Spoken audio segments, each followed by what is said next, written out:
Well, there was a Doors song, "People Are Strange," um, and I think that there's always someone in the locality, someone in the environment, somebody in the workplace who is strange. There's always one person who is quite different from other people. So it's not unusual that somebody's behavior is strange. But there also must be some trigger in the back of your mind, um, in connection with this, um, because obviously it means something to you, and whatever we focus on manifests itself. This is very much it's a strange phrase, but it's the magic of reality that we live within. Mm-hmm. That if we have a lot of negative thoughts, a lot of bad things happen to us. It's not so strange because if you think a lot about criminal activities, you start doing criminal activities. If you think a lot about something, it's probably because you have some connection with that idea. If you're a musician, you think about music a lot. If you're a footballer, you think about football a lot. If you're a writer, you think about books and stories and characters a lot. It's it's natural. But whatever we focus on manifests itself. So if the footballer focuses on becoming a better footballer, then he trains more. If the writer focuses on the characters of the story, then he begins to write the story and weave or create the plot, um, for the next book. And and so so thoughts are not reality, but they are powerful enough to influence reality. Um, and most people's first reactions to real situations are negative. Um, ask someone about something, and very often you get a no, no, no as the first response, whatever the question is. The answer is no. It can be, you can be offering to do something for somebody or helping someone, and they would be like, no, no, no, I don't need help. But so we're sort of we're wired in our brain towards this negativity as a first response to things. Um, and that's probably partly cultural and partly historical due to family or even situations that go back to, say, World War II or World War One or something like that, where families and people and culture were under a lot of stress, and um, times were difficult, and it's handed down through the generations. Um, so so why this negative response to this situation? Yeah, because and Be- sorry, I just let me just finish the question. But and I ask this because theoretically, it's only theoretically, but theoretically, your response could be, "Wow, look at that, another teacher, fantastic." Theoretically, mm, I think there is very little chance of success in an environment where you are tolerated instead of celebrated. And this is where our our skills of negotiation get tested, because the feeling that I get from you is that a conflict is brewing, and the reason why we have negotiation is to avoid conflicts. And to avoid conflicts is very often, not always, very often necessary to act first. And this act first means to gather data and gather information so that the picture becomes clearer. Because without clarity, we can't do anything, and we definitely can't do anything right. If we don't have clarity and things work out right, it's just luck. mm-hmm. And clarity is process of collecting information.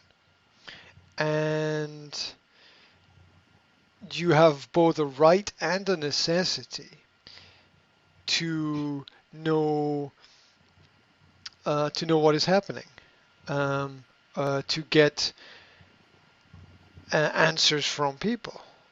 Because without answers, we create our own answers. And our own answers might be right, but they might also be wrong. We do the best we can with the information we have, but sometimes even that is not very good. Mm-hmm. So it is it is worth collecting data from people and negotiating up front, saying to people, look, to be honest, I have a bad feeling about this, and I would like some clarity so that I can focus a little bit better on my work. And uh, going through this process is difficult because we usually have a strong emotional attachment to things that are very personal for us, like our job. Mm-hmm. But we have to try to put our emotions behind us or to one side for a while, which is, so in my experience, this is slightly easier for men than women because men tend to be able to be mechanical about some things, whereas women tend to be much more fully emotionally involved in whatever they're doing. And so it's difficult, but but still possible.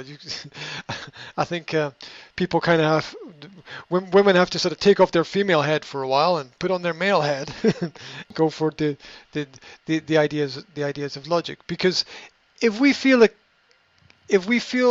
a conflict is brewing, is starting, then there will be a conflict because Mm-hmm. our thoughts are going to create it. Mm-hmm. It's going to manifest. Everything comes from the idea. And the Mm-hmm. idea is there's going to be a conflict. So that the high probability is there will be a conflict. And we can usually see this coming from a distance. And in this kind of situation. Um, so it's worth being upfront with people and saying to them, because here's the thing: if there is a conflict, A, you're going to lose because you're taking on a system that's bigger than you, and Mm-hmm. B, it's going to have a bad effect on your reputation. Mm-hmm. So the the two things that we have to protect are how do we negotiate so we don't lose against a greater power, Mm-hmm. and how do we ensure that reputation remains intact and respected, and it doesn't turn out to be negative in some way. And it, as I said, it's hard. It's worth opening dialogues and discussions Mm-hmm. with the people involved, and maybe they ignore you at first, but they can't ignore somebody who is persistent, and factual answers or direct answers. They I think in my personal experience, they maybe we're not happy with them, but they help us sleep a little bit better at night because we A, did something, and B, got or tried to create a positive environment for things. So being proactive is extremely important in that kind of situation. And being upfront about things. It's probably good to get advice from a lawyer. It's probably good to check your work contract to see exactly what it says that you should do and shouldn't do, and the kind of situations that are there. And if there's a conflict, no one in the school is. If there's a conflict, nothing is going to get any better. Mm-hmm. right? So no one's going to win. The teachers will be unhappy. The administration will be unhappy. You'll be unhappy. It's just everybody loses. It's just, it's the house of cards that you just burn to the ground. Right. Adversity is always in front of us. It's quite often behind us as well. But there's there's no life without a mountain to climb. And very often the signs point us in the right direction. Mhm. Very often we don't read them correctly. So we think we have to fight the armies that are advancing towards us. Well, maybe we don't. Maybe we have to go in a different direction. Maybe it's somebody else's battle. Maybe it's somebody else's war.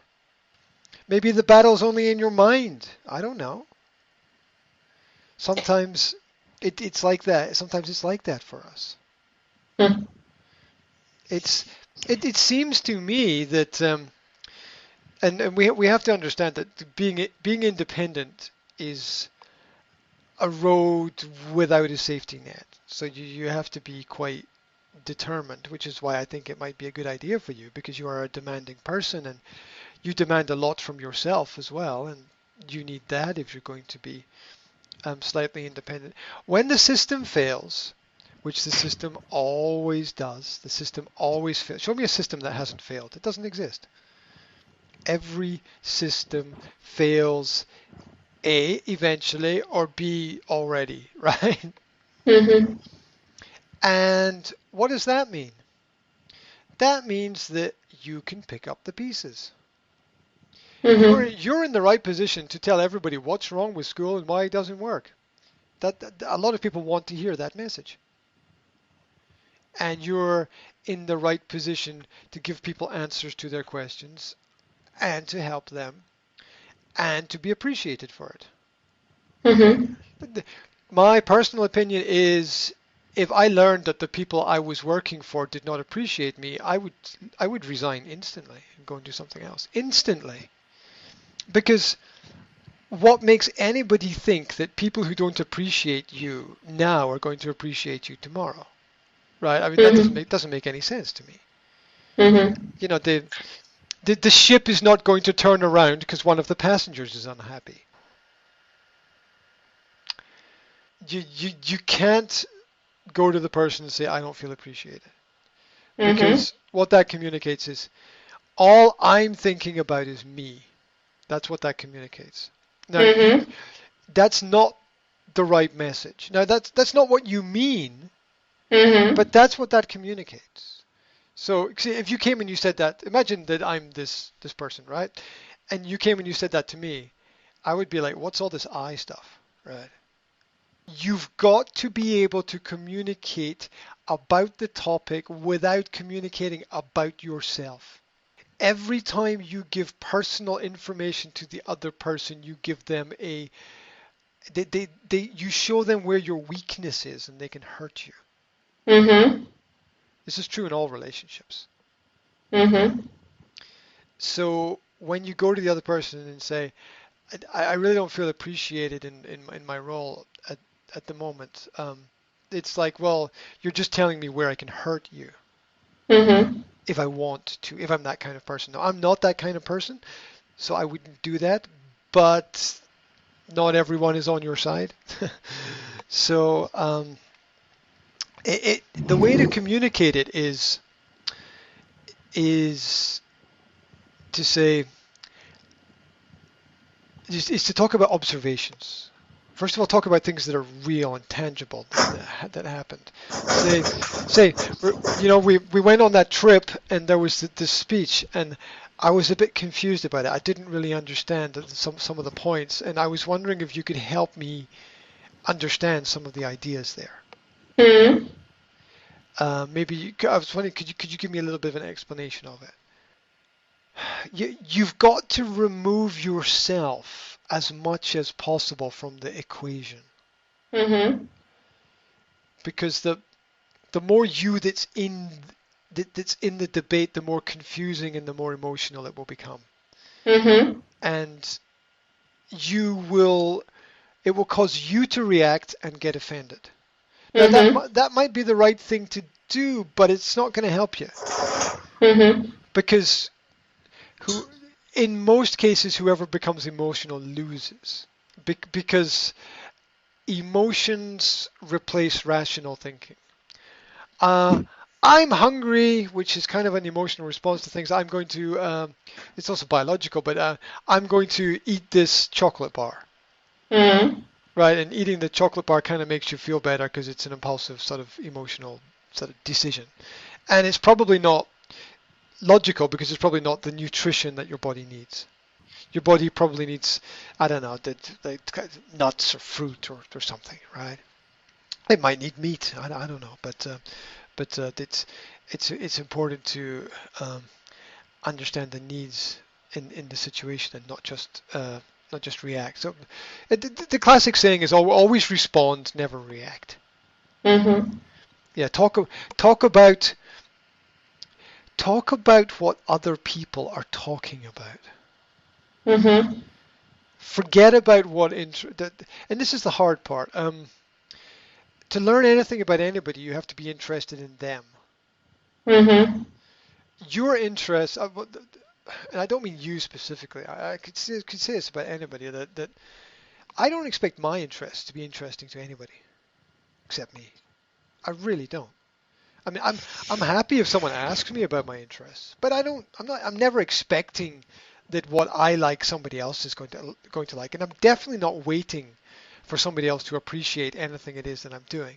The I mean, think about the lives of the great painters, right? They're Mhm. all famous after they died, all living in Mhm. poverty, maybe with the exception of Picasso, right? Um, all living in poverty with nothing, um, having to borrow money to live and survive, and it's not being able to have the basic necessities in life. And after the Impressionists, after they died, their paintings were sold for um, millions. And same is true as with a lot of musicians, right? Kurt Cobain dies and they become the most famous band. Nirvana become the most famous band in the world, and Jim Morrison dies and everyone loves the Doors. Jimi Hendrix dies, blah blah blah. So after the artist after Elvis died, he sold more records than he did while he was living. So Mhm. um, we can't ever really, I think, honestly, ever expect to be appreciated while we're alive. Honestly, and this principle is called the principle of legacy. In order to leave a legacy, you can't worry about anything else that anyone is doing or thinking around about you, Mhm. um, because you're building something, and you have to be singularly focused on what it is that you want to build for your life. And and if you start to allow, it's forever a mistake to think about what other people are thinking, because 99.99% of the time it's completely wrong. Now, there's a small percentage of the time where it's correct, but it's kind of irrelevant because who can ever know the thoughts that are in somebody else's mind? When you get to know someone really well, you you begin to read them a little bit. Like you can see like your partner in life, or maybe your kids or people in your family or something. You begin to see what they're thinking if you're lucky. Mhm. But anyone else, it's really really difficult. I mean, if people are lucky if they meet one person in their life that they really connect with. One person. You're lucky. You're lucky if you do that, and it's probably only for a short period of time because everything is transitory. So it's all in every conversation we have to imagine that we know nothing about what the other person is thinking. We have to Mhm. we have to bury all prejudice that we have. We have to bury all of the judgments which are natural to us. We have to bury them, and it's very difficult. And this begins actually with love. love it, love your enemy, right? The Christian teaching. So, and why should we love our enemies? Because it helps us make better decisions, basically. We make win-win decisions in that kind of scenario. It's not win-lose. So the types of questions to ask are exploratory questions that allow the other person to talk about things and share information. The three most powerful words in the English language are tell me more. People think it's I love you. It's not. Okay. It's not. Because tell me more means I want to listen to you. Mm-hmm. I want to understand you. I want to know more about you. I want to learn from you something. Mm-hmm. And most people, like, what's everybody's favorite topic? It's themselves, Mm-hmm. right? Everybody's favorite topic is themselves because that's what they know about. I Mm-hmm. can I can only talk to you about what I have done. I can't really talk to you about what anyone else has done. Mm-hmm. Like I can read a biography and get an idea, but it's not the same as having the actual experience. The experience is so much more powerful, so much stronger. So the way to communicate is is with requests by asking Mm-hmm. for information. Mm-hmm. Excuse me, I was wondering, could you tell me a little bit more about this topic? I've been, you say to someone, I've been thinking about what you said quite a lot Mm-hmm. because it sounded really interesting and really important, and I don't quite understand it. Can you help me? Mm-hmm. Which Mm. sounds much better than I feel like this, blah.